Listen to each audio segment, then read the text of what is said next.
نحمده ونصلي على رسوله الكريم أعوذ بالله من الشيطان الرجيم بسم الله الرحمن الرحيم رب اشرح لي صدري ويسر لي أمري واحلل عقدة من لساني يفقهوا قولي واجعل لي وزيرا من أهلي اللهم فقهنا في الدين اللهم أرنا الحق حقا وارزقنا اتباعه اللهم أرنا الباطل باطلا وارزقنا اجتنابه آمين ثم آمين.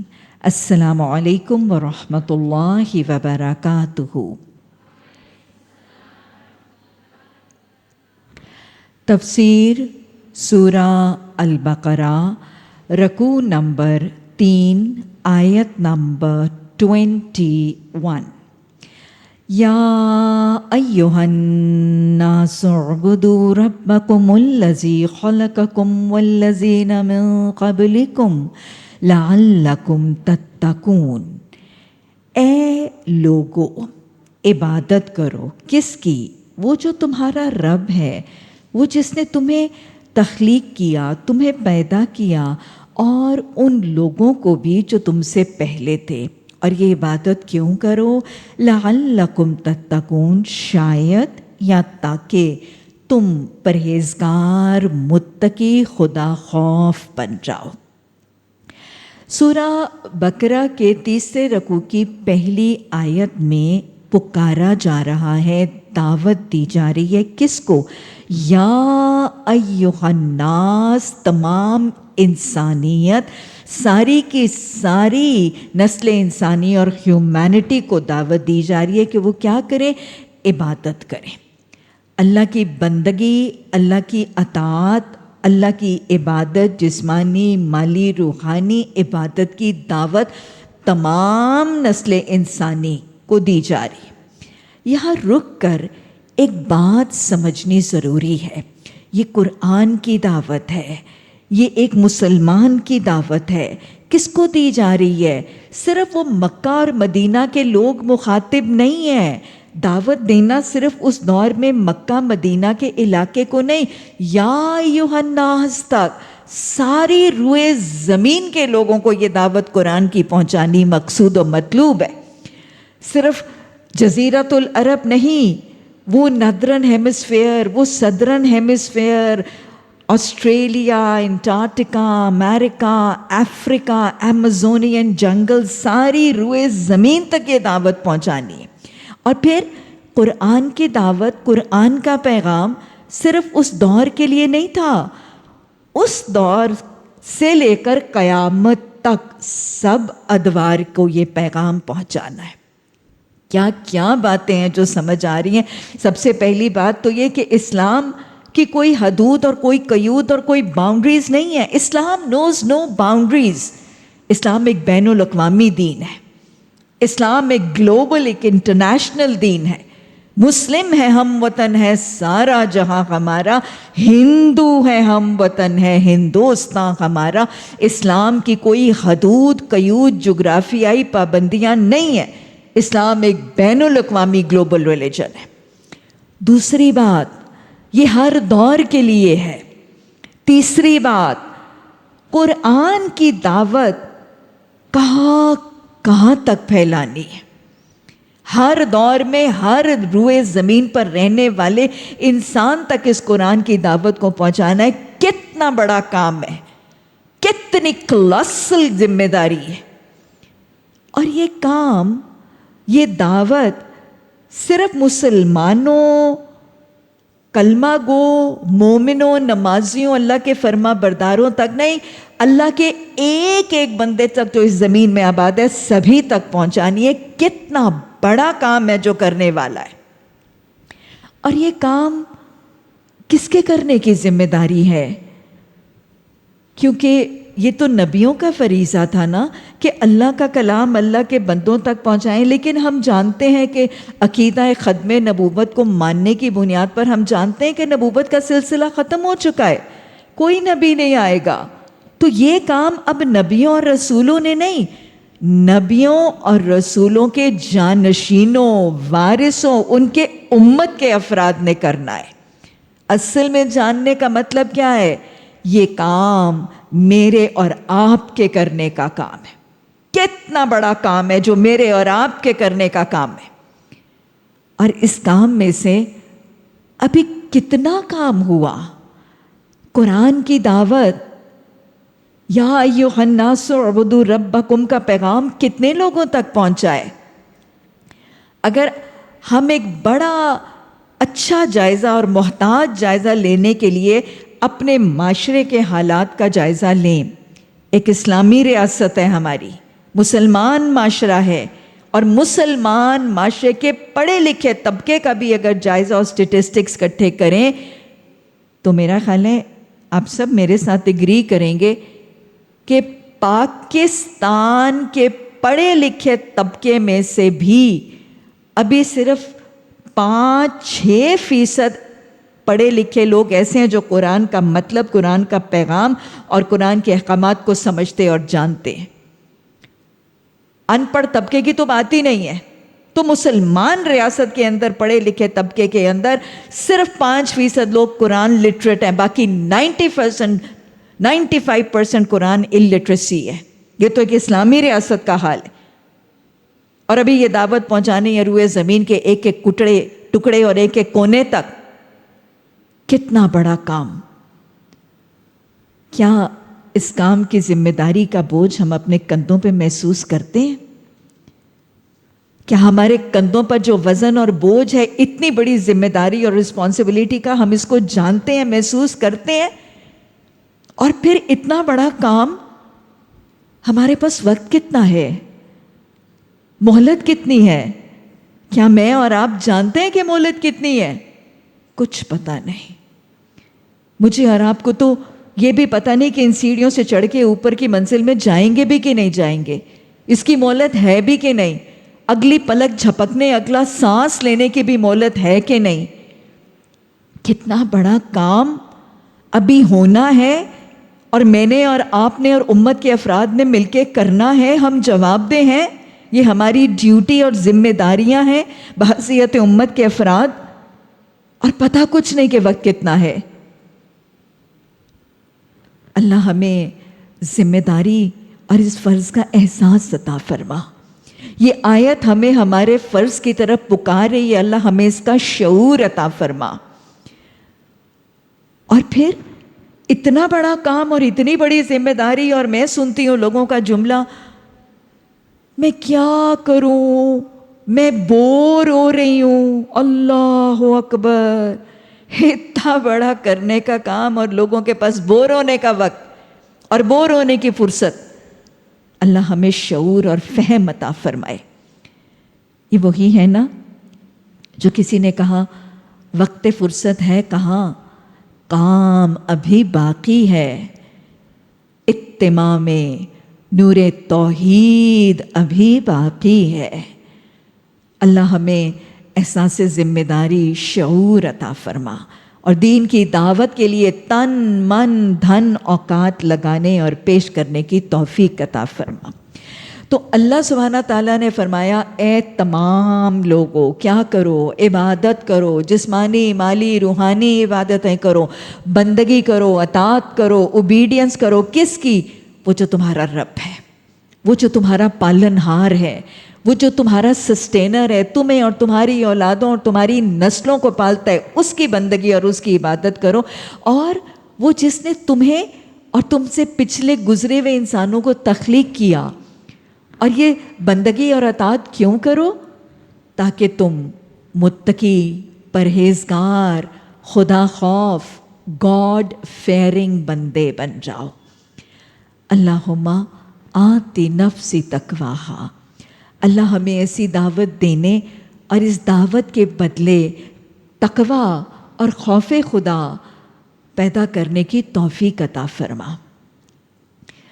وہی تو ہے جس نے تمہارے لیے زمین کا فرش بچھایا، آسمان کی چھت بنائی، اوپر سے پانی برسایا، اس کے ذریعے سے ہر طرح کی پیداوار نکال کر تمہارے لیے رزق بہم پہنچایا۔ پس جب تم یہ جانتے ہو تو دوسروں کو اللہ کا مد مقابل نہ ٹھہراؤ. خود بھی توحید پر جمنے کا پیغام اور دوسروں کو بھی توحید پر جمنے اور ڈٹنے اور سمجھنے کا پیغام. اگر تمہیں اس امر میں شک ہے کہ یہ کتاب جو ہم نے اپنے بندے پر اتاری ہے یہ ہماری ہے یا نہیں، تو اس کی مانند ایک ہی صورت بنا لاؤ، اپنے سارے ہم نواؤں کو بلا لو اور ایک اللہ کو چھوڑ کر باقی جس کی چاہو مدد لے لو. اگر تم سچے ہو تو یہ کام کر کے دکھاؤ. اللہ نے ابتدا میں اس رکوع میں اپنا تعارف، اپنی ربوبیت، اپنی تخلیق کا تعارف اور اس کے بعد اپنے کلام اور اپنے نبی صلی اللہ علیہ وسلم کی حقانیت کا تصور سمجھایا.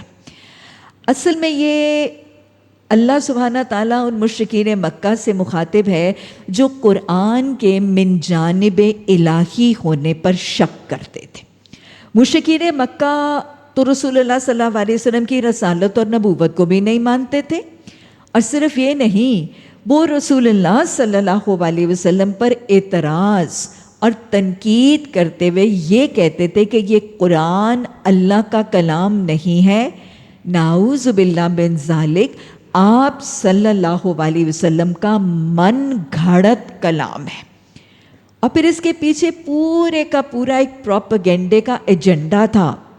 وہ یہ کہتے تھے اور ایلیگیشن لگاتے تھے کہ رسول اللہ صلی اللہ علیہ وسلم راتوں کو یہودیوں اور عیسائیوں کے غلام، جن کے وہ نام بھی بتاتے تھے، ہبر، یسار، بلان، یائش، ایسے کچھ غلاموں کے پاس راتوں کو جاتے ہیں. ان کی جو الہامی آسمانی کتابیں تورات اور انجیل عبرانی میں ہیں ان کی آیات سیکھتے ہیں اور پھر راتوں رات ان کو بدل کے، ان کو ری ماڈل کر کے اللہ کا کلام قرآن بنا کر پیش کر دیتے ہیں. یہ اعتراض لگایا جاتا تھا نبی صلی اللہ علیہ وسلم پر. نہ آپ کی نبوت کو ماننا، نہ قرآن کی حقانیت کو تسلیم کرنا. تو اللہ نے چیلنج کیا، اور یہ چیلنج جو یہاں پر سورہ بقرہ کی اس آیت میں کیا جا رہا ہے، یہ اس کے علاوہ بھی 4 سورتوں میں کیا گیا ہے. اور یہ چیلنج پچھلے 1400 سال سے قرآن میں 5 دفعہ کیا گیا ہے. سورہ بقرہ کی یہ آیات، اس کے علاوہ اگر ہم دیکھیں تو سورہ یونس کی آیت نمبر 38، سورہ ہود کی آیت نمبر 13، سورہ بنی اسرائیل کی آیت نمبر 88 اور سورہ الطور کی آیت نمبر 33 اور 34. تو گویا 5 دفعہ اللہ نے یہ چیلنج کیا ہے. قرآن کے من جانب الہی نہ ہونے والے اعتراض کرنے والوں کو یہ چیلنج 4 دفعہ. اگر ہم دیکھیں تو ترتیب کے لحاظ سے یہ پہلی دفعہ ہے، حالانکہ نزولی لحاظ سے یہ آخری دفعہ ہے. باقی مکی صورتوں میں نزولی لحاظ سے اس سے پہلے دفعہ یہ چیلنج آ چکا ہے. کہیں اللہ نے یہ چیلنج کیا ہے اس قرآن جیسی ایک صورت بنا لاؤ، کہیں چیلنج ہے اس جیسی 10 آیات بنا لاؤ، کہیں چیلنج ہے اس جیسی ایک ہی آیت بنا لاؤ. 1400 سالوں سے چیلنج ہے، لیکن آج تک، اس دور سے لے کے آج تک کوئی اس قرآن جیسا کلام ایک آیت بھی نہیں بنا کے لا سکا. یہ قرآن کا معجزہ ہے، یہ اعجاز ہے قرآن کا. مشرکین مکہ کا ایک بہت بڑا عربی شاعر، اس نے جب سورہ کوثر سنی، اِنَّا أَعْطَيْنَاكَ الْكَوْثَرَ فَصَلِّ لِرَبِّكَ وَانْحَرْ إِنَّ شَانِئَكَ هُوَ الْأَبْتَرُ، تو سننے کے بعد اس نے فوراً ہی کہہ دیا تھا ما ھذا کلام البشر.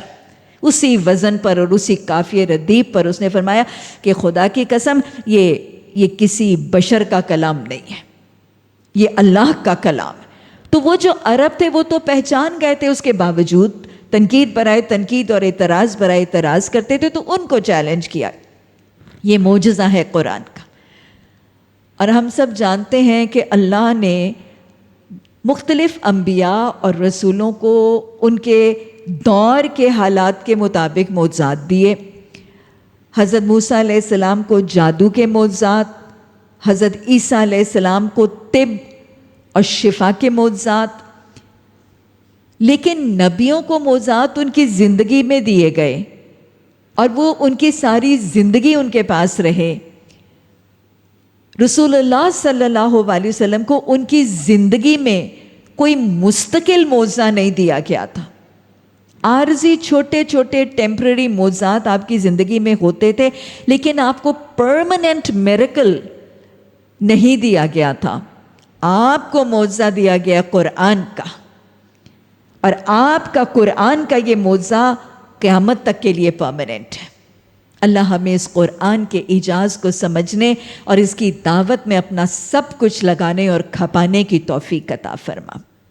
تو اللہ نے چیلنج کیا کہ تم لوگ اگر بنا سکتے ہو تو اس جیسا کلام بنا لاؤ، اور پھر اللہ نے وارن کیا لیکن اگر تم نے ایسا نہ کیا، یعنی خود بھی آ گئے، اپنے ساتھیوں کو بھی بلا لیا، اور تم قرآن جیسی کوئی ایک آیت بھی نہ لا سکے تو یقیناً تم کبھی کر بھی نہیں سکو گے. تو ڈرو اس آگ سے جس کا ایندھن بنیں گے انسان اور پتھر، جو مہیا کی گئی ہے منکرین حق کے لیے.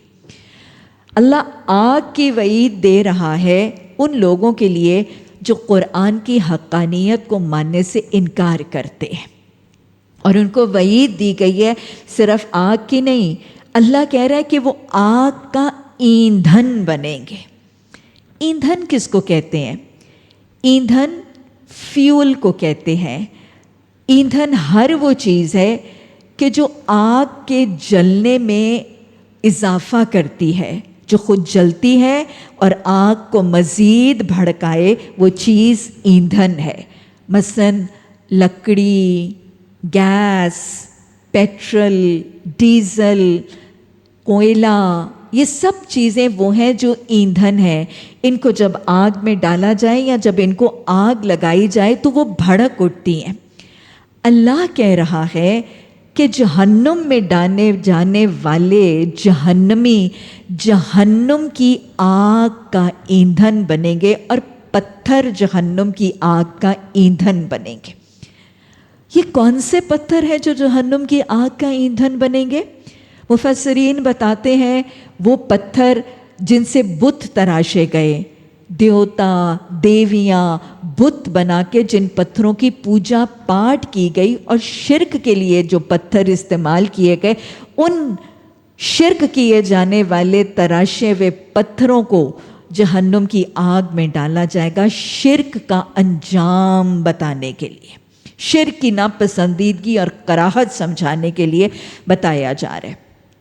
دوسری بات کہ جب جہنمیوں کو جہنم کی آگ میں ڈالا جائے گا تو وہ ایندھن بنیں گے. اس سے بہت سی باتیں سمجھ میں آتی ہیں. سب سے پہلی بات تو یہ کہ آج کچھ لوگ اپنا من گھڑت فلسفہ بتاتے ہوئے یہ کہتے ہیں کہ جہنم بھڑکائی ہوئی آگ تو ہے، لیکن جب ایک کثیر تعداد جہنمیوں کی اس میں ڈال دی جائے گی نا تو جہنم بجھ جائے گی جہنم کے ڈالنے کے بعد. ایسا کچھ نہیں ہوگا. وہ جو اللہ کہتا ہے نا کلما خبت زدناہم سعیرا، کہ یہ آگ جب ٹھنڈی ہونے لگے گی تو ہم اسے اور بھڑکا دیں گے. اس کے لیے ایک تو اللہ نے جہنم کے داروغہ مقرر کیے ہیں نا جو جہنم کی آگ کو بھڑکاتے رہتے ہیں، لیکن اصل میں جہنمیوں کا اپنا جسم وہ جہنم کی آگ کے لیے ایندھن بنے گا. جب بہت سے جہنمیوں کا ایک ڈھیر جہنم میں ڈالا جائے گا تو جہنم کی آگ ہلکی بھی نہیں ہوگی، بجھے گی بھی نہیں، بلکہ ان کے اپنے جسم فیول کی طرح ایکٹ کر کے اس جہنم کی آگ کو پہلے سے زیادہ بھڑکائیں گے اور شعلوں کو پہلے سے زیادہ تیز کر دیں. اللہم اجرنا من النار، اللہم اجرنا من النار، اللہم اجرنا من النار. آپ صلی اللہ علیہ وسلم نے فرمایا کہ جو 3 دفعہ جہنم سے نجات کی دعا مانگتا ہے پھر جہنم اس کے حق میں سفارش کرتی. یہ دعا پڑھا کریں، کثرت سے پڑھا کریں. اور پھر صبح و شام، فجر کے بعد اور مغرب کی نماز کے بعد یہ دعا 7 دفعہ پڑھنا بھی نبی صلی اللہ علیہ وسلم کی سنت سے ثابت ہے. اچھا یہ جو کہا جا رہا ہے کہ جہنمیوں کے اپنے جسم ایندھن بنیں گے، تو انسان کا جسم ایندھن کیوں بنے گا؟ آج کی سائنس اس بات کی تصدیق کرتی ہے کہ ہمارے جسم میں، انسان کے جسم میں بہت سے کمپوننٹس، بہت سے ایلیمنٹس اور اجزاء ایسے ہیں جو جلنے میں معاون ہیں بطور ایندھن کے. مثلاً سلفر، کیلشیم، فاسفورس، یہ وہ کیمیکلز ہیں جو ہمارے بالوں میں، ہمارے ناخنوں میں، ہمارے کھال میں، ہماری ہڈیوں میں ہیں. اور یہ وہ سارے کے سارے کیمیکلز اور ایلیمنٹس ہیں جو آتشی مواد بنتا ہے نا، یہ وہ جیسے پٹاخے وغیرہ، فائر ورکس بنتے ہیں، ان کے اندر یہی کیمیکلز استعمال ہوتے ہیں جو آج ہمارے جسم کے اندر موجود ہیں. تو جسم کے اندر کا کیلشیم، سلفر، گندھک، فاسفورس، یہ بھی جلنے میں مدد دیتا ہے. اور پھر انسان کے جسم کے اندر سب سے زیادہ چیز چربی، فیٹس، یہ جلنے میں معاون ہوتی ہیں. وہ آپ کو پتہ ہے نا کہ جب آگ جل رہی وہ چولہے کی اور کڑاہی کا تیل اس آگ کے اوپر پڑتا ہے تو وہ بھڑک اٹھتی ہے آگ، ایسے ہی ہوتا ہے نا. اور ہم محاورہ بھی تو بولتے ہیں جلتی پر تیل ڈالنا. تو ہر انسان کے جسم میں جو چربی ہے نا، کھال کے نیچے چربی ہے، ہمارے جسم کے اعضاء کے گرد چربی ہے، اور پھر سب سے زیادہ چربی جو ہے وہ انسان کے دماغ میں ہے. یہ بات میرا خیال ہے شاید آپ نہیں جانتی، جو انسانی دماغ ہے نا، یہ بنیادی طور پر 90% چربی کا بنا ہوا ہے. تو لہٰذا یہ سارے جسم کے اعضاء جب جہنم کی آگ میں ڈالے جائیں گے تو وہ جہنم کی آگ میں ایک ایندھن بن کے اس کو بھڑکانے کا ذریعہ بنیں گے. اور سب سے بڑا ایندھن جو ہے وہ انسان کا دماغ ہوگا. جہاں پہ شیطان کے فتنے اور شیطان کے وسوسے اور شیطان کی نافرمانیاں جو دماغ، جو ذہن اور سوچ سے کرتا تھا، وہ سب سے بڑا ایندھن ہوگا. اور مجھے اپنے بچپن کا مشاہدہ بھی یاد ہے. کئی دفعہ کچھ مشاہدے جو ہیں نا وہ آپ کو ساری زندگی یاد رہ جاتے ہیں، اور پھر بعد میں آپ کوئی علم جو ہے وہ اس کے ساتھ ریلیٹ کرتے ہیں. ہندوستان کی، انڈیا کی پرائم منسٹر اندرا گاندھی، یہ جب فوت ہوئی تو آپ کو پتہ ہے کہ ہندوؤں کا یہ طریقہ ہے کہ وہ اپنی لاشوں اور میتوں کو جلا دیتے ہیں. یہ اس کو ارتھی کو جلانے کی رسم تھی کہ اندرا گاندھی کی ارتھی کو جلایا گیا، اور پھر وہ جلانے کے مناظر جو ہے نا وہ ٹی وی سکرینز کے اوپر دکھائے گئے. اور مجھے وہ دیکھنا یاد ہے، اس کا بیٹا سنجیو گاندھی سرہانے پر کھڑا اور اس کی لاش کو آگ لگائی ہوئی اور سارے جسم سے پٹاخے نکل رہے تھے. اور مجھے ابھی بھی یاد ہے کہ سب سے زیادہ شعلے اور سب سے زیادہ پٹاخے جو ہیں اس کے سر کی طرف سے نکل رہے تھے. یہ ہے وقودها الناس والحجارہ. دنیا کی آگ میں بھی جسم ایندھن کی طرح اس آگ کو بھڑکانے کا ذریعہ بنتا ہے. جہنم کی آگ میں بھی ایسا ہی ہوگا. اللہم اجرنا من النار. اللہ جہنم کی آگ سے ہمیں، ہمارے اہل خانہ کو، ہماری کھال، ہمارے گوشت، ہماری ہڈیوں کو اس سے اللہ محفوظ کر لینا. اللہم اجرنا من النار. آیت نمبر 25. یہ بات یاد رکھیے گا، تھرو آؤٹ قرآن یہ انداز ہے کہ جہاں سزا کا تصور وہیں جزا کا تذکرہ، جہاں جہنم کی رودات وہیں جنت کا بیان. یہ تھرو آؤٹ قرآن یہ انداز ہمیں نظر آتا ہے. یہ کیوں؟ کیونکہ جہنم کا تذکرہ اور سزا کا تذکرہ تو انسان کے اوپر ایک خوف طاری ہوتا ہے، اور جب جزا اور جنت کی رودات آتی ہے تو ایک امید آ جاتی ہے. یہ بات یاد رکھیے گا، دین خوف اور امید کے درمیان چلتا ہے. کیونکہ اگر خوف بہت زیادہ ہو جائے تو نا امیدی اور مایوسی، اور پھر انسان عمل چھوڑ دیتا ہے. اور اگر امید بہت زیادہ ہو جائے تو بھی سستی اور کاہلی، اور انسان عمل چھوڑ دیتا ہے. اللہ سبحانہ تعالیٰ قرآن میں اپنے کلام میں ایسا انداز اختیار کرتا ہے کہ خوف اور امید کے درمیان معاملہ چلتا ہے. تو اوپر جہنم کی رودات تو ساتھ ہی جنت کا تذکرہ. نبی صلی اللہ علیہ وسلم جو لوگ اس کتاب پر ایمان لے آئیں اور اس کے مطابق اپنے عمل درست کر لیں انہیں خوشخبری دے دو، کیا ان کے لیے ایسے باغ ہیں جن کے نیچے نہریں بہتی ہوں گی، ان باغوں کے پھل، جنت کے باغوں کے پھل کیسے ہوں گے؟ دنیا کے پھلوں سے ملتے جلتے، ریزیمبلنگ ہوں گے۔ اور جب جنتیوں کو کوئی پھل کھانے کو دیا جائے گا تو وہ کیا کہیں گے؟ ایسے پھل ہی تو دنیا میں ہمیں پہلے دیے جاتے تھے۔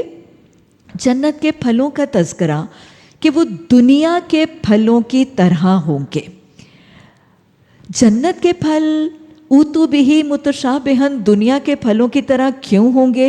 کیونکہ انسان کا خالق اللہ ہے، اور اللہ ہماری سائیکی، ہمارے فریم آف مائنڈ اور ہمارے سوچ کے طریقے کو سمجھتا ہے۔ آپ کو معلوم ہے کہ جب کوئی شخص کوئی ایک نئی چیز دیکھتا ہے، ایک چیز جس کے بارے میں اس کو تجربہ اور ایکسپیرینس اور فہم نہیں ہے، جب اس کو دیکھتا ہے تو اس سے ایک اجنبیت کی وجہ سے اس کے ساتھ جڑنے سے تھوڑی سی ریلکٹنس، تھوڑی سی ہچکچاہٹ اور تھوڑی سی ہیزیٹیشن محسوس کرتا ہے۔ ایسے ہوتا ہے کہ نہیں؟ کوئی چیز ہم نے پہلے کھائی نہیں، ہم نے چکھی نہیں، تو اس کو چکھنے میں ہلکی سی ایک جھجک محسوس ہوتی ہے۔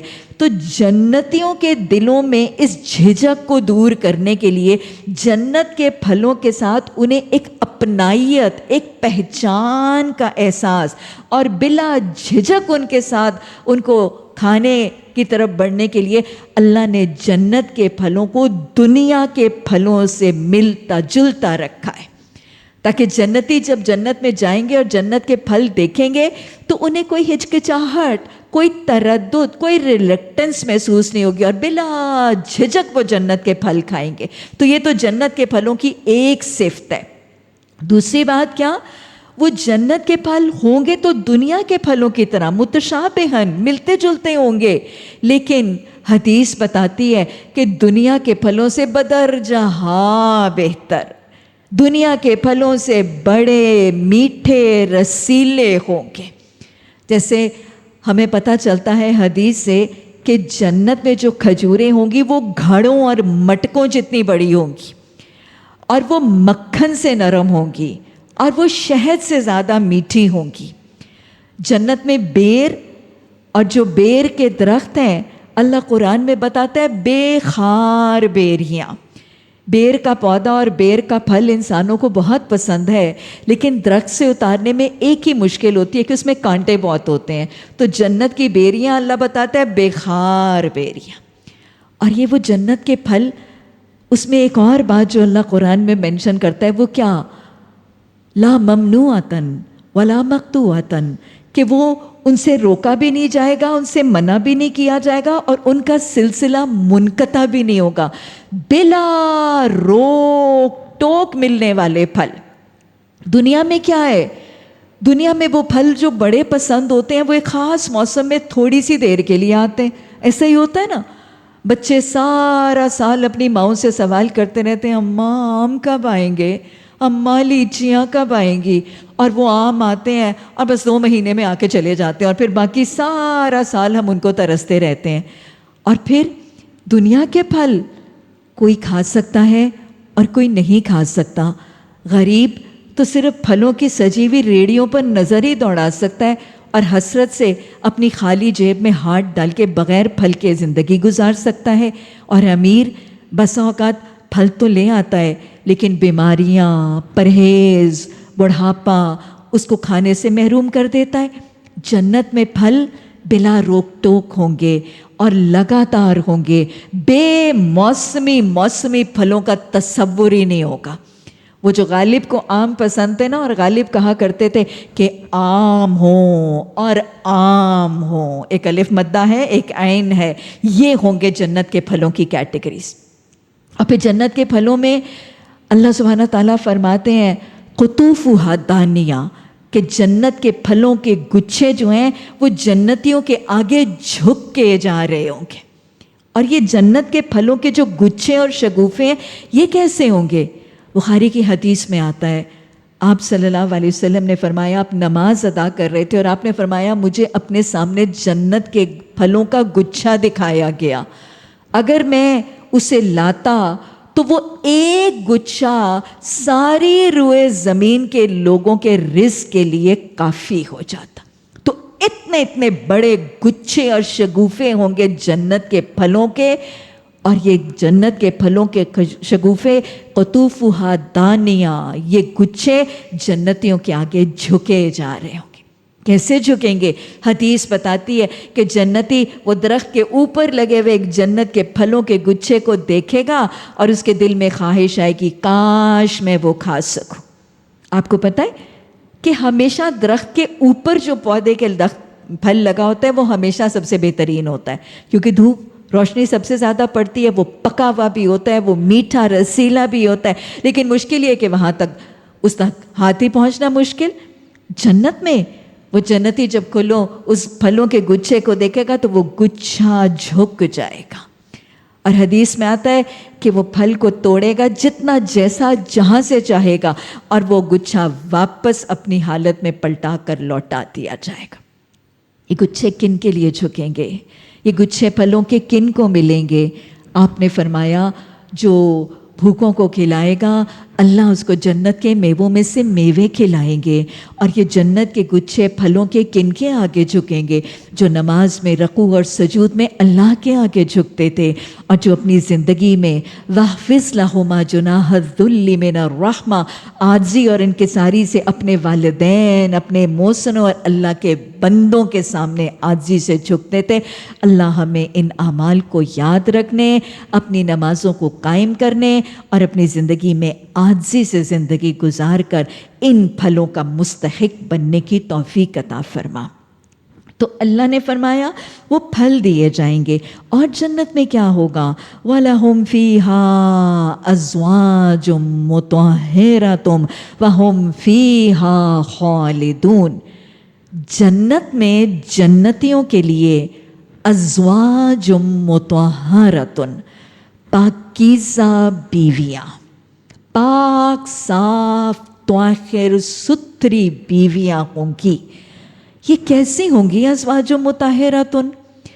جن کو یہ حقیقت سمجھ آ گئی الطہور شطر الایمان کہ طہارت نصف ایمان ہے، جن کو یہ آیت ذہن نشین ہو گئی اللہم اجعلنی من التوابین وجعلنی من المتطہرین، کہ محبوب بندے وہ ہیں اللہ کے جو پاک صاف رہتے ہیں، تو پھر وہ زندگی پاکیزگی کی حالت میں گزارتی ہیں. جنت میں ازواج مطہرات کون سی ہوں گی؟ جو دنیا کی زندگی میں اپنے جسم کو پاک صاف رکھتی. جیسے ہی غسل کی ضرورت اور حاجت ہو پاکی کا غسل، اور پھر بنا سنوار کے نماز کا وضو، اور پھر ہر وقت با وضو رہنے والیاں، سنت کے مطابق شوق اور ذوق سے وضو کر کے اپنے لباس اپنے جسم کو پاک رکھنے والیاں.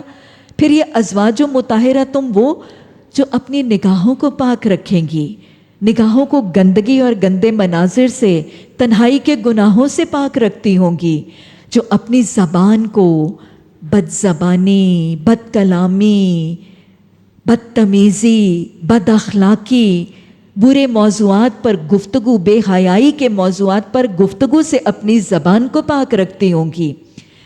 یہ ازواج مطہرات جنت کی وہ ہوں گی جو دنیا میں اپنے لباس کو صرف ظاہری گندگی اور نجاستوں اور امپیورٹی سے نہیں، اپنے لباس کو بے حیائی سے، فحاشی عریانی سے، اپنے لباس کو غیر قوموں اور مردوں کی مشابہت سے، اپنے لباس کو تکبر سے، ریا، اسراف اور نمود و نمائش کی خواہش سے پاک رکھتی ہوں گی.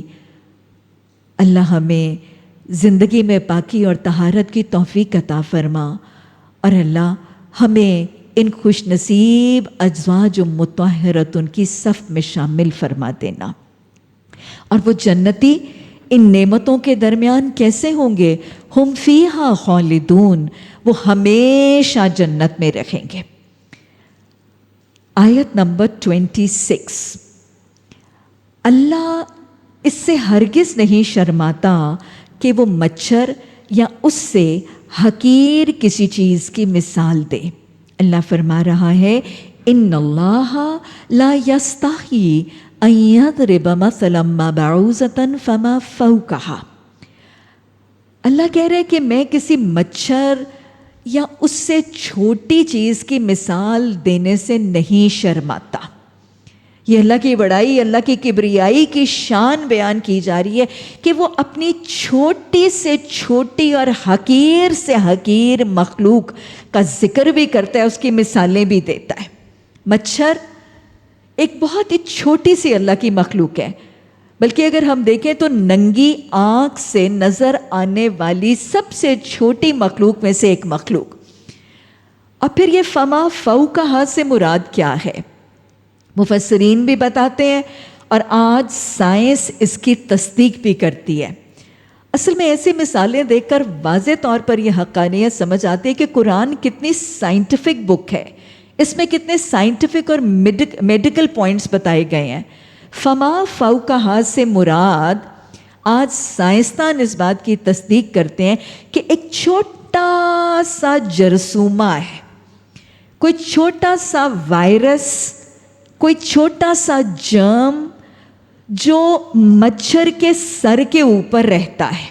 ننگی آنکھ سے نظر نہیں آتا ہے، یہ تو مائکروسکوپ اور خوردبین سے نظر آنے والا چھوٹا سا جرثومہ جو مچھر کے سر کے اوپر پڑاؤ اور قیام کرتا ہے، وہیں سے اپنی خوراک اور وہیں سے اپنا رزق پاتا ہے.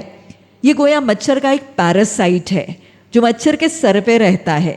اس کا تذکرہ آج سے 1400 سال پہلے، جب نہ کوئی مائکروسکوپ تھا، نہ چیزیں دیکھی جاتی تھی، اللہ تب اس کا تذکرہ کر رہا ہے. گویا یہاں پر پتہ کیا چل رہا ہے کہ اللہ خالق، خلاق، احسن الخالقین اپنی چھوٹی سے چھوٹی مخلوق کا بھی تذکرہ کرتے، مثالیں دیتے ہوئے شرماتا نہیں ہے. قرآن میں ان کا ذکر کرتا ہے کیونکہ اللہ کی ہر مخلوق اللہ کے نزدیک بہت محبوب بھی ہے، بہت معتبر بھی ہے، بہت قابل قدر اور قابل ذکر بھی ہے. قرآن میں اللہ نے گائے کا ذکر کیا، اونٹوں کا ذکر کیا، مکھی کا ذکر، شہد کی مکھی، چیونٹی، مکڑی، گھوڑوں، کتنی اپنی مخلوق کا ذکر کیا. اور صرف ذکر ہی کہا، اللہ نے اپنی کتنی مخلوق کے نام کے پیچھے اپنی قرآن کی سورتوں کے نام، سورہ البقرہ، سورہ نمل، سورہ نحل، سورہ العنکبوت، انہی کے تو ناموں کے پیچھے اللہ نے اپنے قرآن کی سورتوں کے نام بھی رکھ دیے. تو اللہ سبحانہ تعالیٰ اپنی کبریائی، اپنی بزرگی، اپنی شان، اپنی بڑائی کے باوجود چھوٹی چھوٹی مخلوق کا بھی ذکر کرتا ہے، اس کی بھی مثالیں اپنی بات کو واضح کرنے کے لیے دکھاتا ہے. سمجھ میں آ رہا ہے وہ جو علامہ اقبال نے فرمایا، نہیں ہے چیز کوئی نکمی اس زمانے میں، کوئی برا نہیں قدرت کے کارخانے میں. چھوٹی بڑی یہ امپورٹنٹ نہیں ہے، اللہ کے نزدیک سب بہت اہم ہے. اچھا، یہاں پر آگے چلنے سے پہلے ایک بات ضرور بتاؤں گی. اللہ یہاں پر یہ کہہ رہا ہے کہ اللہ مچھر کا تذکرہ کرنے سے نہیں شرماتا. گویا یہ لگ رہا ہے کہ اللہ نے قرآن میں مچھر کا ذکر یا مثال بیان کی، لیکن اگر ہم پورا قرآن پڑھیں تو قرآن میں کہیں بھی مچھر کا ذکر یا مچھر کی مثال نہیں ہے.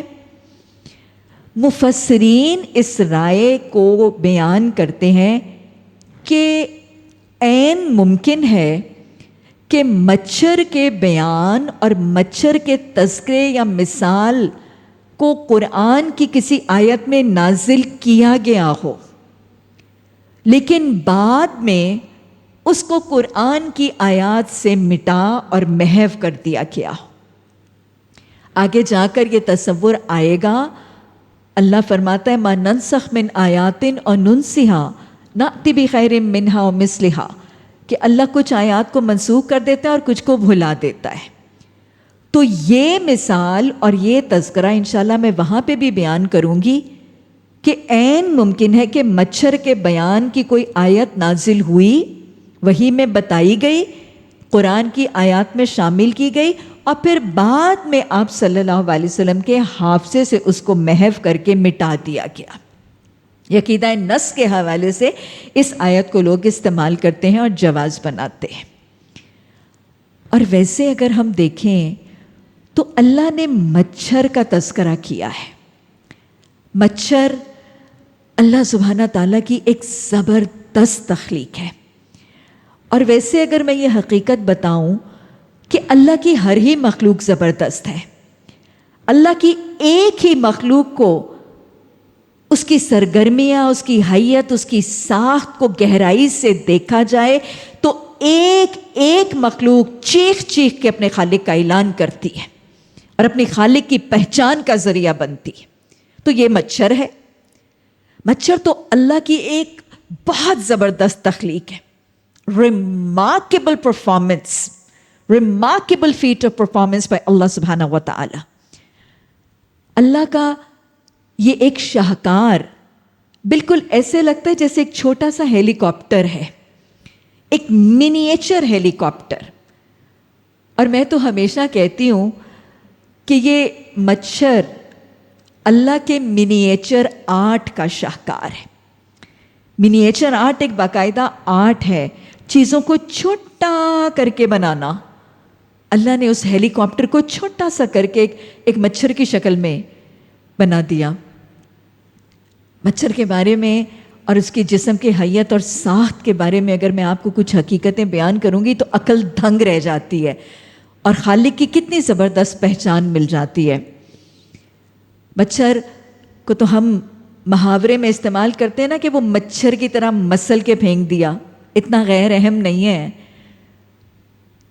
دنیا میں، زمین میں کثیر تعداد، لاکھوں کی تعداد میں اموات اس مچھر کی پیدا کردہ بیماریوں کی وجہ سے ہوتی ہے۔ ڈینگی، ملیریا، متفرق قسم کی بیماریاں اس مچھر کی وجہ سے ہوتی ہیں، اور زبردست اللہ کی کریشن۔ چھوٹا سا ہیلی کاپٹر، بلکہ ہیلی کاپٹر سے بھی زیادہ باصلاحیت۔ آپ کو پتہ ہے کہ ہیلی کاپٹر کو عام جہاز کی طرح بہت زیادہ جگہ زمین کی بھاگ کے اڑنے کے لیے نہیں چاہیے ہوتی۔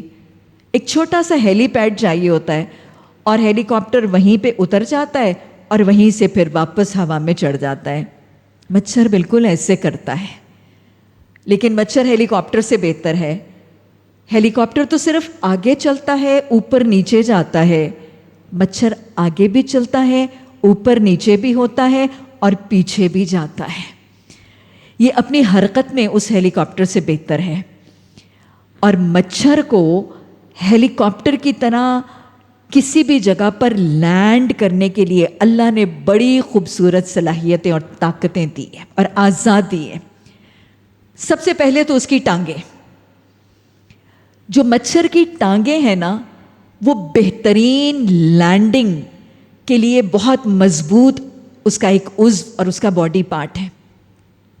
اتنی طاقتور اور اتنی قوت والی ہیں اس کی ٹانگیں کہ وہ ہیلی کاپٹر کی طرح یوں لینڈ کرتے ہیں، اور پھر وہیں سے ان ٹانگوں کی طاقت کی بنیاد پر وہ اٹھ جاتا ہے۔ بڑی قوت والی، طاقت والی ہیں اس کی ٹانگیں، لیکن یہ اتنی پاورفل اور اتنی اسٹرانگ، مضبوط ٹانگیں کیسی ہیں دیکھنے میں؟ جو باریک سے باریک دھاگے کا ریشہ ہے نا، یہ اس سے بھی باریک ہے، اس سے بھی باریک ہے۔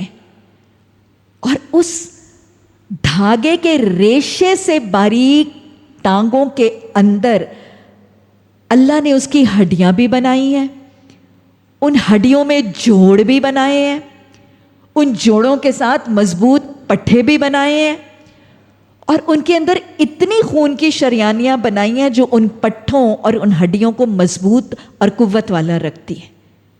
کون ہے جس نے اتنے ریشے سے بھی باریک، دھاگے سے بھی باریک ٹانگوں کے اندر وہ تمام اجزاء بنائے؟ ہے کوئی بنانے والا؟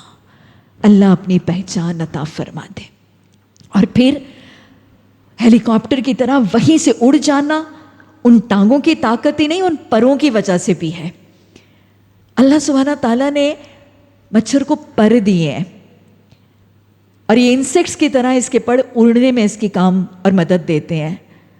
اور میں آپ کو بتاؤں، اس کے پر اگر آپ ٹیشو پیپر دیکھیں نا، جو انسان باریک ترین چیز بناتا ہے وہ ٹیشو پیپرز بنتے ہیں، اس ٹیشو پیپر سے بھی بدرجہ پتلے اور باریک ہیں اس کے پل، اور ٹوٹلی ٹرانسپیرنٹ ہے، ان کے اندر سے نظر آتا ہے. اور یہ وہ پر ہیں جو اتنے طاقتور اور اتنے قوت والے ہیں کہ پتہ نہیں ایک منٹ میں وہ کتنی دفعہ حرکت کرتے ہیں. وہ جو مچھر کی بھن بھناہٹ ہے نا، جب مچھر ہمارے قریب آتا ہے اور وہ بھن بھن کرتا ہے، یہ کس کی وجہ سے ہے؟ یہ ان پروں کی بڑی تیز حرکت کی وجہ سے ہے. وہ پر اپنے ہلاتا ہے، اس کی وجہ سے یہ بھن بھناہٹ پیدا ہوتی ہے. اور یہ اتنے طاقتور پر ہیں کہ وہ اس کو وہیں سے اٹھانے اور اس کو اڑانے میں مدد کرتے ہیں. اور یہ ایک ٹیشو پیپر سے باریک پر، اس سے بھی زیادہ ٹرانسپیرنٹ پر، ہمیں سائنس بتاتی ہے، مائکروسکوپ پر ان پروں کو دیکھنے والے بتاتے ہیں ان پروں کے اندر خون کی نالیوں کا ایک جال. کون بناتا ہے اتنے باریک پروں کے اندر خون کی نالیوں کا جال؟ اور وہ خون کی نالیوں کے جال میں خون ہر وقت چلتا ہے، اور یہ خون ان پروں کے پٹھوں اور مسلز اور ان کے جوڑوں کو طاقت دیتا ہے کہ وہ اتنی تیزی سے اور اتنی طاقت سے اڑنے میں مدد کرتے. ان کا بنانے والا کون؟ ان کا نقشہ، ان کا پیٹرن، ان کا نمونہ سکھانے والا کون؟ اور ہر مچھر اسی پر اور اسی ٹانگوں کے سٹرکچر سے لے کر پیدا ہوتا ہے اور بڑا ہوتا ہے کوئی ان کو بنانے والا. اللہ ہمیں اپنی پہچان عطا فرما. ہمیں لگتا ہے کہ مچھر حقیر ہے، لیکن مچھر، ذرا دل کو سنبھال کے بات کریں. ہمارے کتنے دل ہیں؟ ہمارا ایک دل ہے. وہ جو کہتے ہیں آخر دل ہی تو ہے، قابو نہیں ہوتا. مچھر کے 3 دل ہیں. مچھر کے اس ننھے منھے چھوٹے سے جسم کے اندر اللہ نے 3 ہارٹ کے پمپس بنائے ہیں. اور پھر ہم سمجھتے ہیں ہم اشرف المخلوقات ہیں اور ہم بہت بڑی چیزیں، اور ہماری میں ہی ختم نہیں ہوتی. اور یہ 2 آنکھیں جو ہیں یہی قابو میں نہیں رکھی جاتی، ہے نا؟ انسان کی 2 آنکھیں ہیں. ذرا غور سے سنیے گا. مچھر کی 100 آنکھیں ہیں. مچھر کی 100 آنکھیں ہیں، دائیں بائیں، اوپر نیچے، آگے پیچھے، جسم کے اوپر جسم کے نیچے، ہر طرف آنکھیں. اسی وجہ سے وہ بڑی دھیان سے اڑتا ہے، اسی وجہ سے وہ اپنی خاص جگہ پہ پہنچتا ہے. 100 آنکھیں ہیں. ہماری 2 ہیں جن کی بنیاد پر ہم نگاہیں مٹکاتے پھرتے ہیں اور مکڑتے اور اتراتے پھرتے ہیں. اس کی 100 آنکھیں ہیں. مجھے بتائیں تکبر کی کوئی بنیاد کسی انسان کے پاس رہ جاتی ہے؟ اچھا، انسان کے کتنے دانت ہیں؟ وہ 32 جو سنبھالی نہیں جاتی اور 32 دکھا دکھا کے کہہ لگاتے ہیں، اس کے 48 دانت ہیں. مچھر کو اللہ نے 48 دانت دیے ہیں، اور ان 48 دانتوں میں سے 6 دانت بڑے خاص ہیں.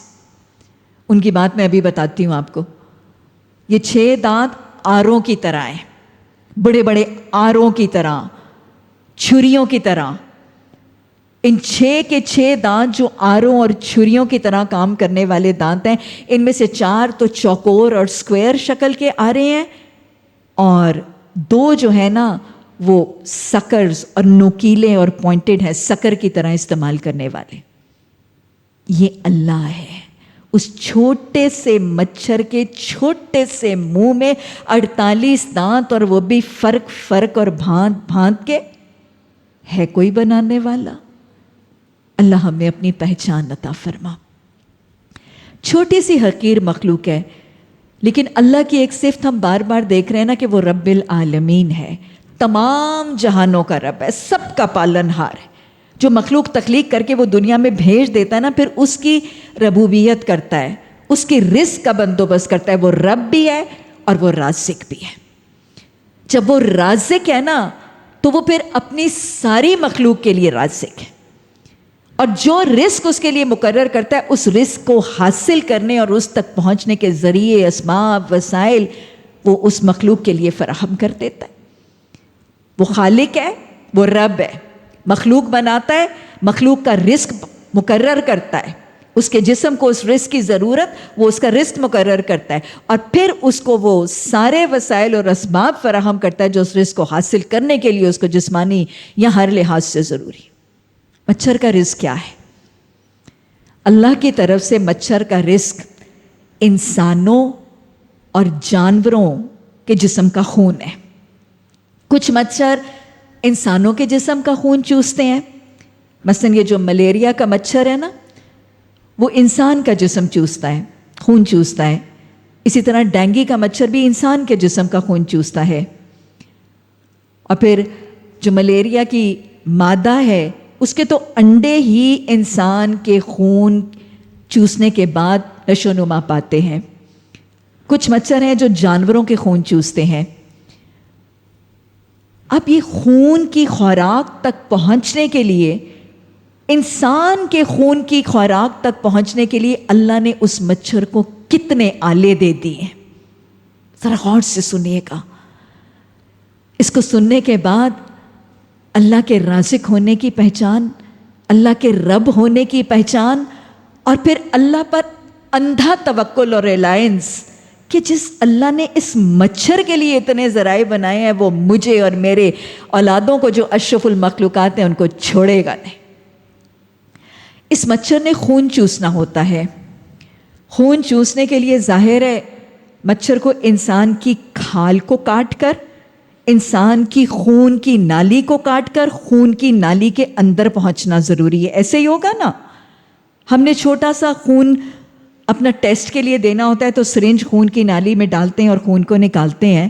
تو مچھر نے اگر انسان کے جسم کا خون چوسنا ہے تو مچھر کو بھی کھال کو پنکچر کر کے، خون کی نالی کو پنکچر کر کے، خون کی نالی میں جانے کے بعد اس خون کو سک کر کے چوس کے نکالنا ہوتا ہے۔ اللہ نے اس کو اس سارے کام کے لیے اس ننھے منھے چھوٹے سے مچھر کو، جس کو ہم مسل کے یوں پھینک دیتے ہیں، اس کو ہماری کھال اور ہماری بلڈ ویسل کو پنکچر کرنے کے لیے اللہ نے کیا کیا اسباب دیے ہیں۔ سب سے پہلے تو بات یہ کہ مچھر کو کاٹنا کہاں ہے؟ ظاہر ہے آپ اگر اپنی سکن کو دیکھیں تو ہماری سکن کے نیچے کچھ جگہوں پر خون کی نالیاں ہیں، دیکھیں ہے نا، اور کچھ جگہیں ایسی ہیں جہاں خون کی نالی نہیں ہے۔ اگر مچھر کسی ایسی جگہ پر بیٹھے جس کے نیچے خون کی نالی نہیں ہے تو اس کو کاٹنے سے تو وہ خون تک نہیں پہنچے گا۔ اس کو کہاں بیٹھنا ضروری ہے؟ عین اس جگہ پر بیٹھنا ضروری ہے جس سکن کے نیچے خون کی نالی ہے۔ یہ بات مچھر کو کیسے پتہ چلتی ہے کہ وہ عین وہیں پر بیٹھتا ہے اور وہیں پہ حملہ کرتا ہے؟ میں بتاؤں کیا؟ اللہ سبحانہ تعالیٰ نے، کیونکہ اللہ انسان کو اور مچھر کو دونوں کو بنانے والا ہے، آج سائنس یہ بات بتاتی ہے کہ ہماری سکن اور ہماری کھال، خون کی نالی کے اوپر جو کھال ہے اس کے نیچے خون کی گردش کی وجہ سے اس حصے کا ٹیمپریچر اور حرارت دوسری کھال کے مقابلے میں تھوڑا سا زیادہ ہوتا ہے۔ تھوڑا سا ٹیمپریچر میں فرق ہے اس سکن کا جو بلڈ ویسل کے اوپر ہے اور جو بلڈ ویسل کی سائڈ پر ہے۔ اللہ نے مچھر کے جسم کے نیچے تھرمومیٹرز لگائے ہوئے ہیں، ٹیمپریچر ڈیٹیکشن کے آلے لگائے ہوئے ہیں۔ وہ ہماری سکن کے اوپر بھن بھناتا ہے اور عین جہاں اس کا وہ سینسر اس کو بتاتا ہے کہ یہاں پہ ٹیمپریچر زیادہ ہے، وہیں پہ خون کی نالی ہوتی ہے، وہیں پہ وہ بیٹھ جاتا ہے۔ سبحان اللہ۔ پھر جب وہ وہاں بیٹھتا ہے، اب اگلا مرحلہ مشکل ہے اس ننھے منھے مچھر کے لیے ہماری سکن کو پنکچر کرنا۔ اس کھال کو پنکچر کرنے اور جانوروں تک کی کھال کو پنکچر کرنے کے لیے ان 48 دانتوں میں سے 6 دانت اللہ نے چھروں کی طرح کے دیے ہیں، چھروں کی طرح اور آروں کی طرح کے دانت دیے ہیں جو ایسے ایسے چلتے ہیں، اور آروں کی طرح اس کے جبڑے بھی بڑے طاقتور ہیں۔ طاقتور جبڑوں کے ساتھ، چھروں اور آروں کی طرح کے دانتوں کے ساتھ وہ کھال کو کاٹنے میں کامیاب ہو جاتا ہے، وہ خون کی نالی کی دیوار کو کاٹنے میں کامیاب ہو جاتا ہے، اور پھر وہ جو اس کے نوکیلے دانت ہیں نا، وہ جو سکرز کی طرح کے دانت ہیں، وہ دانت خون کی نالی کے اندر داخل ہو جاتا ہے۔ اب یہاں پہنچنے کے بعد دو چیزیں اور آپ کو پتہ ہے کہ جب انسان کے جسم کے اوپر کٹ لگتا ہے اور خون بہنے لگتا ہے تو تھوڑی دیر کے بعد وہ خون جم جاتا ہے اور خون بہنا رک جاتا ہے۔ اب یہ چھوٹا سا مچھر جب اپنے چھوٹے سے ننھے منھے اس پوائنٹڈ دانت کے ساتھ خون کی نالی کو کاٹے گا اور پنکچر کرے گا تو عین امکان ہے کہ خون وہاں جم جائے، لیکن اللہ جمنے نہیں دے گا۔ کیوں؟ کیونکہ یہ جو دانت تھا نا، نوکیلا دانت، اللہ نے اس نوکیلے دانت کے اوپر ایک چھوٹا سا غدود بنایا ہے، ایک چھوٹا سا گلینڈ بنایا ہے۔ اس غدود کے اندر سے کچھ رطوبت خارج ہوتی ہے اور ایک باریک سی ٹیوب کے ساتھ اس دانت کے ساتھ چلتے ہوئے اس خون کی نالی میں خون کو جمنے سے روکنے والا مادہ ڈال دیتی ہے، اور وہ خون نہیں جمتا اور وہ جگہ بند نہیں ہوتی۔ اب اگلا مرحلہ اس خون کو چوسنے کا۔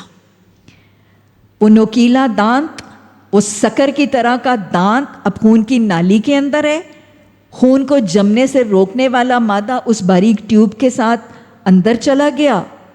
اب اسی دانت کے ساتھ ایک اور ٹیوب بھی ہے، اسی نوکیلے دانت کے ساتھ اوپر ایک اور پمپ کی طرح کی تھیلی ہے، چھوٹا سا پمپ ہے، چھوٹا سا سکر ہے۔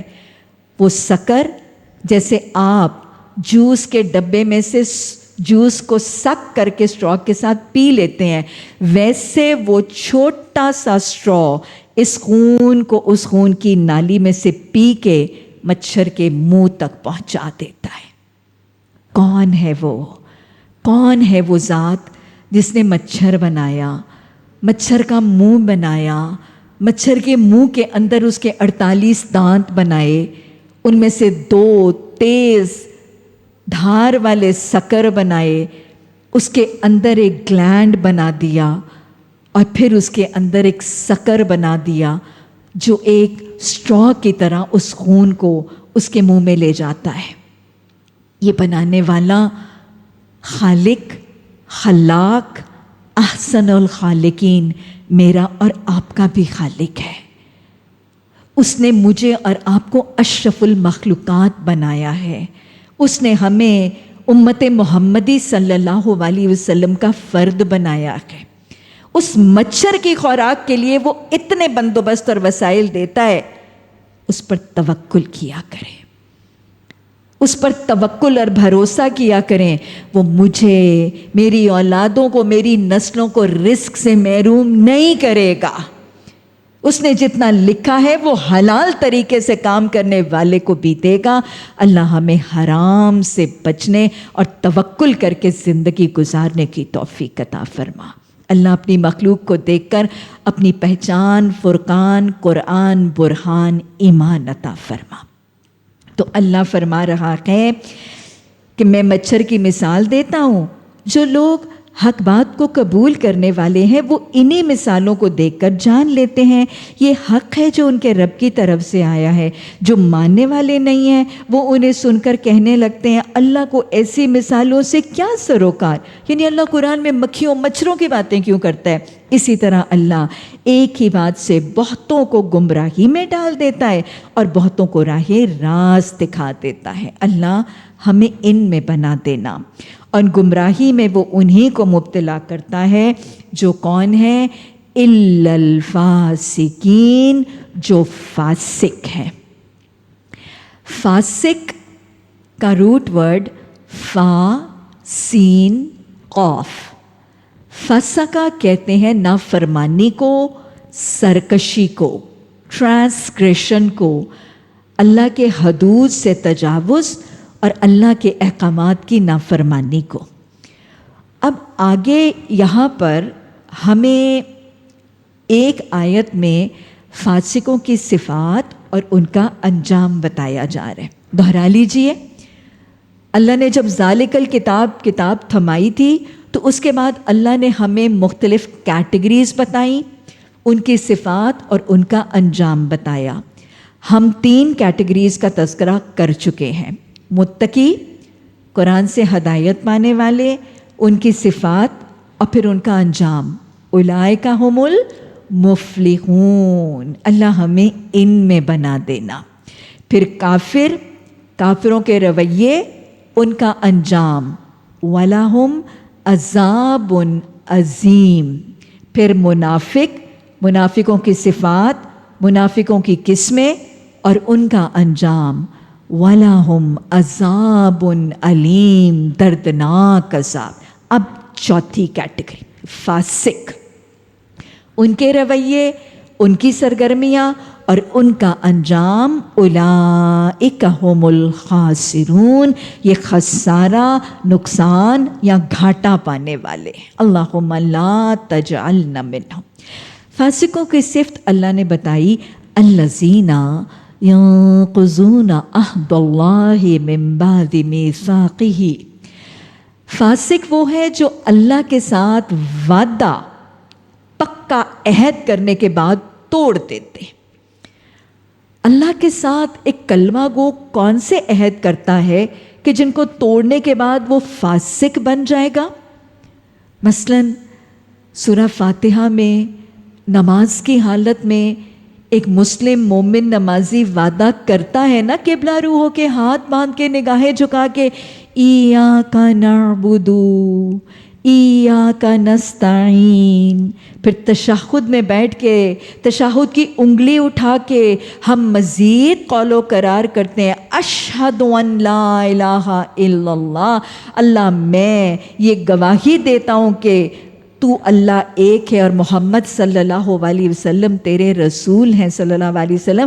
تو یہ وعدے ہیں، یہ قول و قرار ہے جو ہم اپنی زندگی میں کرتے ہیں۔ تو ان وعدوں اور ان قول و قرار سے ہٹ کر ان کی مخالفت میں زندگی گزارنا، یہ اللہ سے کیے ہوئے وعدوں کو توڑنا ہے۔ اور ویسے جب کوئی شخص دائرہ اسلام میں داخل ہوتا ہے اور پہلا کلمہ پڑھتا ہے لا الہ الا اللہ، کہ اللہ میں گواہی دیتا ہوں کہ تیرے علاوہ الہ ہی نہیں اور محمد صلی اللہ علیہ وسلم تیرے رسول ہیں، تو یہ بھی کیا ہے؟ یہ بھی تو وعدہ ہی ہے۔ یہ کچھ حروف پر مشتمل یہ کلمہ وعدہ ہی تو ہے۔ اللہ بندگی، اطاعت، اوبیڈینس، عبادت صرف تیری کروں گا، لا کی تلوار چلا رہا ہوں باقی تمام اطاعتوں اور بندگیوں اور عبادتوں پر۔ تو یہ وعدے ہیں۔ ان وعدوں کو توڑنے والا، ان وعدوں سے ہٹ کے برخلاف طریقہ اور عمل کرنے والا فاسق ہے۔ اور ویسے بھی ہم اپنی زندگی میں وعدے کرتے ہیں۔ مثلا آپ بہت دفعہ آپ کو یہ احساس ہوگا کہ جب کوئی تکلیف آتی ہے، کوئی بیماری آتی ہے، کوئی دکھ، کوئی مشکل آتی ہے، تو اس وقت ہم اللہ سے وعدے کرتے ہیں نا، دعائیں کرتے ہوئے، اللہ یہ تکلیف کاٹ دے، یہ بیماری دور کر دے، اب میں تیری بڑی فرما بردار بن کے رہوں گی۔ یہ جو میں نمازوں میں کمی کرتی تھی، اب میں نمازوں میں کمی نہیں کروں گی۔ اللہ یہ جو میں چغلیاں غیبتیں کھاتی پھرتی تھی، اب میں چغلیاں غیبتیں نہیں کروں گی۔ اللہ یہ تکلیف کاٹ۔ تو اپنی تکلیفوں کو دور کرنے کے لیے حاجت روائی کرتے ہوئے بھی ہم اللہ سے وعدے کرتے ہیں، لیکن وہ رب جب اپنے کرم سے تکلیف دور کر دیتے ہیں تو انہی وعدوں سے وعدہ خلافی۔ تو لہٰذا فاسقوں کی پہلی صفت یہ ہے کہ جو جب جہاں اللہ سے وعدہ کرتے ہیں، وعدہ کرنے کے بعد اس کو توڑ دیتے ہیں۔ پھر دوسری صفت فاسقوں کی، وَيَقْطَعُونَ مَا أَمَرَ اللَّهُ بِهِ أَن يُوصَلَ، کہ وہ ان چیزوں کو کاٹتے ہیں، قطع کرتے ہیں، سویئر کرتے ہیں جن کو اللہ نے جوڑنے کا حکم دیا ہے۔ اللہ نے کس کو جوڑنے کا حکم دیا ہے؟ رحم کے رشتوں کو، ماں کے پیٹ کے رشتے، خون کے رشتے، ریلیشنز آف کن اور بلڈ ریلیشنز کو جوڑنے کا حکم اللہ نے دیا۔ یہ حکم خداوندی ہے۔ تو جو رحم کے رشتوں کو کاٹتے ہیں نا، وہ بھی کون ہے؟ وہ فاسق ہے۔ اپنے رحم کے رشتے کاٹتے ہیں اور یہاں اپنی قینچی کی طرح چلتی ہوئی زبان سے کسی اور کے رحم کے رشتے کاٹتے ہیں۔ وہ شوہر جو بیوی کو حکم دے دیتا ہے، بس میں نے کہہ دیا بہن کے گھر نہیں جانا، بھائی کو اپنے گھر نہیں آنے دینا، یہ رحم کے رشتوں کو کاٹنے کا مشورہ اور حکم ہے۔ یا وہ بیوی جو اپنی چالوں سے شوہر کو اس کی بہن سے لڑوا دیتی ہے یا اس کے بھائی سے چھڑوا دیتی ہے، یہ رحم کے، ارے یہ تو خود غرضی بھی آ گئی، پھر قطع رحمی کے ساتھ خود غرضی بھی، اپنوں کو مل رہے ہیں لیکن شوہر کے کاٹ دیا۔ تو یہ فاسقانہ صفت ہے، یہ منافقانہ انداز بھی ہے اور یہ فاسقانہ انداز بھی ہے کہ قطع رحمی کی جائے، کیونکہ اللہ نے رحم کے رشتوں کو جوڑنے کا حکم دیا ہے۔ حدیث قدسی کے الفاظ سے کہ اللہ سبحانہ تعالیٰ نے جب رحم مادر کو تخلیق کیا تھا تو اللہ نے رحم مادر کو اپنے ہاتھ میں لے کر اس سے مخاطب ہو کر فرمایا تھا رحم رحمان سے مشتق ہے، رحم رحمان کے ساتھ جڑی ہوئی ہے۔ اور پھر فرمایا فمن وصلک وصلتہ ومن قطعک قطعتہ، اے رحم جو تجھے جوڑے گا میں اسے جوڑ دوں گا، اور جو تجھے کاٹے گا میں اسے کاٹ دوں گا۔ یہ ہے صلہ رحمی کرنے والے کے لیے وعدہ کہ جو رحم کے رشتوں کو جوڑے گا اللہ اسے جوڑ دے گا۔ اور اللہ جوڑنے پر آئے تو اللہ کسی گمراہ کو قرآن سے جوڑ دیتا ہے، کسی کو ہدایت سے جوڑ دیتا ہے، کسی مالی تنگ دست کو رزق کے ذریعوں اور وسیلوں سے جوڑ دیتا ہے۔ اور قطع رحمی کرنے والے کو اللہ کاٹے تو اللہ چاہے تو کسی کے رزق کے ذریعوں کا سلسلہ کاٹ کے رکھ دے، چاہے تو اس کے سانسوں کی ڈور کاٹ کے رکھ دے، چاہے تو اس کے دل کی لڑی کاٹ کے رکھ دے۔ تو یہ ہے صلہ رحمی اور قطع رحمی۔ اور حدیث کے الفاظ لا يدخل الجنت قاطع الرحم، قطع رحمی کرنے والا جنت میں داخل نہیں ہوگا۔ الصادق الامین اپنی سچی زبان سے پوری امانت داری سے پیغام پہنچا رہے ہیں کہ قطع رحمی کرو گے، اپنے کاٹو گے، کسی اور کے کٹوانے کا ذریعہ وسیلہ بنو گے، جنت میں داخل نہیں ہوگے۔ بتائیں کیا ہو سکتا ہے؟ کوئی نہیں ہو سکے گا۔ اور یہ تو جنت کے حصول کا طریقہ ہے صلہ رحمی۔ آپ نے جب پوچھا گیا کہ جنت میں جانے والے اعمال بتائیں تو آپ نے فرمایا بھوکوں کو کھلاؤ، رشتوں کو ملاؤ، سلام کو پھیلاؤ، نماز اس وقت پڑھو جب لوگ سو رہے ہیں، تم جنت میں داخل ہو جاؤ گے۔ تو یہ صلہ رحمی ہے جو جنت کے حصول کا طریقہ ہے۔ پھر آپ نے فرمایا کہ جو شخص چاہتا ہے کہ اللہ اور اس کے رسول صلی اللہ علیہ وسلم اس سے محبت کریں تو 3 اعمال میں سے ایک عمل آپ نے فرمایا اسے چاہیے کہ صلہ رحمی کرے، وعدوں کو پورا کرے، امانت کا حق ادا کرے، صلہ رحمی کرے اور ہمسایوں کے ساتھ حسن سلوک کرے، اگر چاہتے ہیں کہ اللہ اور اللہ کے رسول صلی اللہ علیہ وسلم کی محبت کے مستحق ہو جائیں۔ ایک اور جگہ فرمایا جو شخص چاہتا ہے کہ اس کی عمر لمبی ہو جائے اور اس کے مال میں فراخی، تو اسے چاہیے کہ وہ صلہ رحمی کرے۔ وہ جو دعائیں دیتے ہیں نا، تم جیو ہزاروں سال، اور یہاں مال کی فراخی اور مال کی کشادگی چاہتے ہیں تو طریقہ کیا ہے؟ صلہ رحمی کرو۔ قطع رحمی کرنے والے کی عمر بھی گھٹ جاتی ہے اور قطع رحمی کرنے والے کا مال بھی گھٹ جاتا ہے، یہ سزا ہے اس کی۔ آپ صلی اللہ علیہ وسلم نے صلہ رحمی کی ترجیح کے حوالے سے فرمایا مجھے حکم ہے کہ جو مجھ سے کٹے میں اس سے جڑوں، جو مجھ پر ظلم کرے میں اسے معاف کروں، جو مجھے نہ دے میں اسے دوں۔ اور یہی ہے صلہ رحمی کا طریقہ۔ آپ نے فرمایا بدلے میں صلہ رحمی کرنے والا، ان ریٹرن، ان ریوارڈ، بدلے میں صلہ رحمی کرنے والا مکمل صلہ رحمی نہیں کرتا۔ اس نے میری بیٹی کی شادی کے بعد دعوت کی، میں اس کے بیٹے کی کر دیتی ہوں۔ اس نے میری بیٹی کی ڈھولکی کی، میں اس کے بیٹے کی ڈھولکی کر دیتا ہوں۔ اس نے میرے بیٹے کو 2000 سلامی دی، میں اس کی بیٹی کی شادی پہ 2000 سلامی نہیں.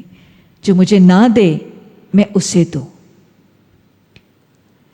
ایک صحابی نے آپ سے سوال کیا، نبی صلی اللہ علیہ وسلم میرے کچھ رشتہ دار ہیں، بہت سے لوگوں کے یہ مسئلے ہیں، غور سے سنیے گا. میرے کچھ عزیز و اقارب ہیں، وہ مجھ پر ظلم کرتے ہیں، میں انہیں معاف کرتا ہوں. وہ مجھ سے کٹتے ہیں، میں ان سے جڑتا ہوں. وہ مجھ پر زیادتی کرتے ہیں، میں ان سے درگزر کرتا ہوں. مجھے بتائیں میں کیا کروں؟ یعنی میں خیر کرتا رہتا ہوں اور وہ شر پہ اترتے رہتے ہیں. مجھے بتائیں میں کیا کروں؟ آج کے دور میں کسی سے کوئی مشورہ لیتا تو آپ فرماتے، ان کو یہی مشورہ دیتا آج کے دور کا شخص ٹٹ فار ٹیٹ، جیسا وہ کر رہے تو بھی ویسا ہی کر. لیکن آپ نے کیا فرمایا؟ آپ نے فرمایا تو جو کر رہا ہے تو ویسے کرتا رہے، تیرا ایسا کرنا اس کے منہ میں خاک ڈالنا ہے. رحم کے رشتوں کے حوالے سے حدیث میں فرمایا گیا کہ کسی مسلمان کے لیے جائز نہیں کہ وہ اپنے مسلمان بھائی کو 3 دن 3 راتوں سے زیادہ ناراض رکھے. اور حدیث میں مزید یہ بھی ہے کہ جو مسلمان کسی دوسرے مسلمان کو بلا وجہ 1 سال تک ناراض رکھتا ہے یا اس سے ناراض رہتا ہے، اس نے گویا اس کو قتل کر دیا. گویا قطع رحمی ناجائز ہے، منع ہے، اور صلہ رحمی حکم خدا بندی ہے. اور روٹھے ہوئے اور کٹے ہوئے رشتہ داروں کو منانا اور معافی مانگ لینا بھی پسندیدہ ہے. آپ نے فرمایا جب 2 لوگ اس حال میں ملتے ہیں، یعنی وہ آپس میں ناراض ہیں، وہ آپس میں اس حال میں ملتے ہیں کہ ایک اپنا چہرہ ادھر اور ایک اپنا چہرہ ادھر کر لیتا ہے، تو اللہ کی رحمت کے قریب وہ شخص ہے جو سلام میں پہل کر لیتا ہے. اور پھر حدیث میں بہت بڑا وعدہ انعام کا ہے. نبی مہربان صلی اللہ علیہ وسلم نے ہم سب کی تربیت کے لیے فرمایا کہ جب کوئی شخص ترک نظام میں پہل کرتا ہے، ترک نزا کا مطلب، ترک کرنا مطلب چھوڑنا، نزا کہتے ہیں جھگڑے کو، لڑائی جھگڑا خفگی ناراضگی کو ختم کرنا. جو شخص ترک نظام میں پہل کرتا ہے وہ جنت کے وسط میں اپنا ایک محل بنا لیتا ہے. صرف جنہ بھی نہیں، سینٹر آف جنہ، ہارٹ آف جنہ. چھوٹا سا گھر نہیں، مکان نہیں، ہارٹ آف جنہ کے اندر ایک پیلس، ایک محل بنا لیتا ہے. رحم کے روٹھے ہوئے رشتے کو منانے والے کے لیے یہ بات ہے. روٹھے وہ کو منا لیا کریں، جھک جایا کریں، معافی مانگ لیا کریں. حدیث میں وعدہ ہے، آپ صلی اللہ علیہ وسلم نے فرمایا قسم ہے اس ذات کی جس کے ہاتھ میں میری جان، یعنی آپ نے اللہ کی قسم کھا کے فرمایا صدقہ کرنے سے مال کم نہیں ہوتا اور معاف کرنے سے عزت کم نہیں ہوتی، بلکہ عاجزی اور تواضع کرنے والے کے درجات اللہ بڑھا دیتا ہے. تو معاف کرنے اور معافی مانگنے سے عزت کم نہیں ہوتی ہے کہ ہماری شان میں کمی آتی ہے. نہیں، جھک جائیں، معافی مانگ لیں، منا لیں. بہت دفعہ مجھ سے لوگ سوال کرتے ہیں، میرے کچھ رشتہ دار ہیں، میں نے ان کو منانے کی کوشش کی ہے، وہ مانتے نہیں ہیں، میں کیا کروں؟ میں نے کہا جتنے محل بنانا چاہتی ہیں اتنی دفعہ معافی مانگ لیجیے. ہاں، ایک اعلیٰ ظرفی اور دل کی کشادگی کی ضرورت ہے نا. دنیا کے گھر کے لیے ہم کتنے پاپڑ بیلتے ہیں، اور جنت کا محل مل رہا ہے روٹھے منہ کو منانے اور معافی مانگنے اور ناراضگی کو دور کرنے پر. اللہ ہمیں رحم کے رشتوں کی اہمیت کو سمجھنے کی توفیق عطا فرمائے. پھر اس کے بعد اگلی صفت وَيُفْسِدُونَ فِي الْأَرْضِ، زمین میں فساد کرتے ہیں. یہ ہم نے منافقوں کی بھی صفت پڑھی تھی، فتنہ، فساد، انتشار، بگاڑ، لڑائی، جھگڑے، میلس کریٹ کرنا، یہ منافقانہ صفت بھی ہے اور فاسقوں کی بھی صفت ہے۔ اور یہ صفات بتانے کے بعد اللہ ان کا انجام بتا رہے ہیں کہ اللہ سے وعدے کرنے کے بعد توڑنے والے، رحم کے رشتوں کو، ریلیشنز آف کن کو توڑنے اور سویر کرنے والے، اور زمین میں فتنہ فساد کرنے والے، ان کا انجام کیا ہے؟ اولئک ھم الخاسرون، یہ خسارہ پانے والے، اور کہاں؟ دنیا میں بھی آخرت میں بھی۔ اللہم لا تجعلنا منہم، اللہ فسق و فجور سے بچا، تقوی اور ایمان کی کیفیت اور زندگی ہم سب کو عطا فرما۔ آیت نمبر 28، اللہ نے مختلف کیفیتیں، کفر، نفاق، فسق، یہ سب کچھ دکھانے کے بعد، انجام سنانے کے بعد، اب اللہ ہر قاری قرآن سے سوالیہ انداز میں پوچھ رہا ہے، کیف تکفرون باللہ، تم اللہ کا کفر کر کیسے سکتے ہو؟ اللہ، قرآن، حدیث، ان سب کو جاننے، ماننے، سننے کے بعد، ان کو ماننے کے بعد ان کا انکار کر کیسے سکتے ہو؟ تم اللہ کا کفر کر کیسے سکتے ہو؟ اپنی حالت تو دیکھو، وَكُنْتُمْ أَمْوَاتًا، تم مردہ تھے، فَأَحْيَاكُمْ، اللہ نے تمہیں زندہ کیا، ثُمَّ يُمِيتُكُمْ، پھر وہ تمہیں موت دیتا ہے یا وہ موت دے گا، ثُمَّ يُحْيِيكُمْ، پھر وہ تمہیں دوبارہ زندہ کرے گا، اور پھر کیا ہے؟ ثُمَّ إِلَيْهِ تُرْجَعُونَ، پھر تم اس کی طرف لوٹائے جاؤ گے۔ تو اللہ سوالیہ انداز میں پوچھ رہا ہے کہ how can you have the audacity, تم اتنی ہمت، اتنی جرت کر کیسے لیتے ہو کہ اللہ کے احکامات کا انکار کر لو؟ ریفیوز ٹو اوبے اللہ کر کیسے لو؟ اپنی طاقت، اپنی صلاحیت، اپنی کیفیت تو دیکھو۔ نہ تم اپنی مرضی سے پیدا ہوتے ہو، نہ تمہارا اپنی موت کے اوپر کوئی اختیار ہے، نہ زندگی بعد موت کے اوپر کوئی اختیار ہے، نہ اپنی مرضی سے آتے ہو، نہ اپنی مرضی سے جاؤ گے۔ آنے جانے، پیدائش اور موت میں تمہارا کوئی اختیار نہیں ہے، کلی اختیار اللہ کا ہے۔ تمہیں تو اختیار اللہ نے یہ چھوٹے سے ٹائم پیریڈ کا دیا ہے۔ تمہاری پیدائش اور تمہاری موت کے درمیان یہ جو چھوٹا سا عارضی سا دنیاوی سٹے کا پیریڈ ہے نا، اس میں اللہ نے تمہیں رائٹ آف ایکشن اور اختیار عمل دیا ہے۔ نہ آنے میں اختیار، نہ جانے میں اختیار، کہاں پیدا ہونا ہے، کب پیدا ہونا ہے، کس گھر میں پیدا ہونا ہے، امیر کے گھر، غریب کے گھر، مسلمان کے گھر، کافر کے گھر، کب، کہاں، کدھر، کس حالت میں، کس زمین میں رخصت ہو جانا ہے، کچھ اختیار نہیں۔ تو یہ جو چھوٹی سی زندگی کا عارضی سا اختیار ہے نا، اس پر بھی کیا کرو؟ اس سے بھی دستبردار ہو جاؤ، اس سے بھی سرنڈر کر دو اور مسلم بن جاؤ، اللہ کے آگے سر تسلیم خم کر دو، کفر کو چھوڑ دو، مسلم و مومن بن جاؤ۔ تو اس انداز میں اللہ سبحانہ تعالیٰ نے انسان کو اس کا اختیار، اس کی طاقت بتا کر اختیار عمل سے دستبردار ہو کر، کفر کو چھوڑ کر، ڈگیں ڈال کر مسلم اور مومن بن کے زندگی گزارنے کی طرف مائل کیا جا رہا ہے۔ اور پھر یہاں پر دو زندگیوں اور دو موتوں کا تذکرہ ہے۔ یہ کیا ہے؟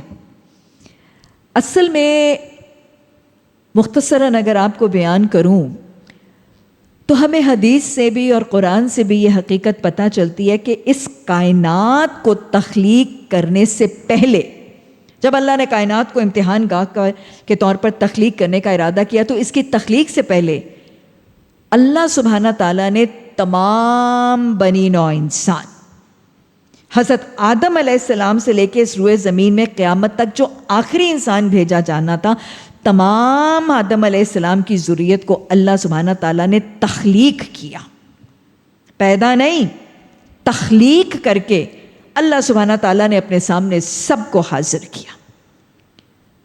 اللہ اپنے عرش پر متمکن اور مستوی، اور وہاں سورہ اعراف میں یہ کیفیت آتی ہے، اللہ نے پھر تمام وہ لوگ جو دنیا میں تخلیق کر کے بھیجے جانے تھے، سب کو حاضر کرنے کے بعد میں اور آپ بھی وہاں موجود تھے۔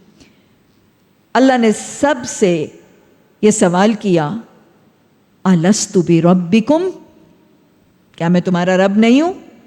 یہ وعدہ الست کا موقع ہے، اس کا تذکرہ قرآن اور حدیث سے ثابت۔ اور جب اللہ نے سوال پوچھا الست بربکم، تو قرآن میں ذکر آتا ہے کہ وہ ساری خدا کی خدائی جو اللہ کو دیکھ رہی تھی، انہوں نے کیا کہا؟ قولوا بلا، ان سب نے کہا کیوں نہیں، ہاں اللہ تو ہمارا رب۔ یہ مشاہدہ سب نے کیا، اس وعدہ الست کہا جاتا ہے۔ اس کا مقصد کیا تھا؟ انسان کی فطرت اور انسٹنکٹ کے اندر اللہ کی پہچان ڈالنا اور ودیت اور الہام کرنا مقصد۔ آگے وضاحت سے بات کروں گی انشاءاللہ۔ اب اس تخلیق کے بعد، ان سے وعدہ لینے کے بعد، اللہ کے حکم سے ان تمام کو موت آ گئی، سب کو موت۔ اور اس موت کے بعد کوئی شناخت، کوئی اینٹی نہیں تھی، وہ جو سورہ دہر میں آتا ہے لم شیم مذکورہ۔ اللہ سورہ دہر میں سوال کرتا ہے کیا اکڑنے والوں، اترانے کرنے والوں، فخر کرنے والوں، کیا تم پر ایک طویل دورانیہ، ایک طویل مدت ایسی نہیں گزری کہ تم کوئی قابل قدر چیز ہی نہیں تھے؟ تمہاری کوئی شناخت، تمہاری کوئی اینٹی، تمہاری کوئی حیثیت تھی ہی نہیں۔ تو تخلیق کے بعد پہلی موت، اس موت کے بعد ایک طویل دورانیہ، اور پھر اللہ نے جب جہاں جس دور میں جس کو بھیجنا تھا اس کی پیدائش، اس کی ولادت، اس کی زندگی،